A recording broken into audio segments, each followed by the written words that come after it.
Hey everybody, Mr. Saad here, and thanks so much for joining. Today we're talking about the difference between fiction and nonfiction. And of course, that's just the difference between two different storylines, where one is made up and the other is based on real life. Now, you can find fiction and nonfiction storylines in TV shows that you watch and stream, on movies that you watch, as well as the video games that you play. But today we're talking about fiction and nonfiction in the books that you read and the stories that you write. Alright, let's start with fiction. Fiction is a story that you make up on your own, and the people and the places and the things that happen in this story are based 100% on your imagination. And there's so many great examples of fictional stories for all ages. One of my all-time favorites is The Wild Robot and Wild Robot Escapes. There's also fictional book series like Diary of a Wimpy Kid, Captain Underpants, Bad Kitty, Amulet, and who could forget any book in the Harry Potter series? Expecto Patronum! Alright, now let's talk about nonfiction.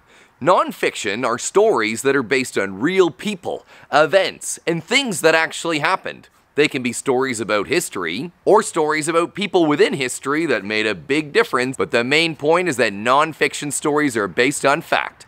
And here's a couple of great examples. There's a great series called Little One and Little Leaders, which are inspirational stories about people throughout history who fought for a cause and had a major impact on the world around them. And any story that focuses on one specific person and the important details from their life, we call a biography. Speaking of biographies, there's a great story called The Tree Lady, which is the story of Kate Sessions, a lady who made a big impact in turning San Diego from a dry desert into a lush, green, beautiful community. Most magazines are nonfiction, and if you like magazines, maybe check out National Geographic's for Kids. And speaking of, National Geographic's for Kids 5,000 Awesome Facts. Oh, and any of those Guinness World Record books? Well, those are nonfiction too.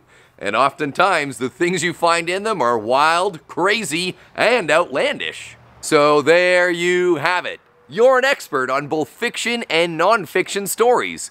But what are you going to do with that knowledge now? Well, feel free to check out part 2 of this video and follow the link in the description below, or check out the Mr. Saad Show to find out how to write fiction and non-fiction stories. And as always, thanks so much for tuning in, and don't forget to tell your friends. Later!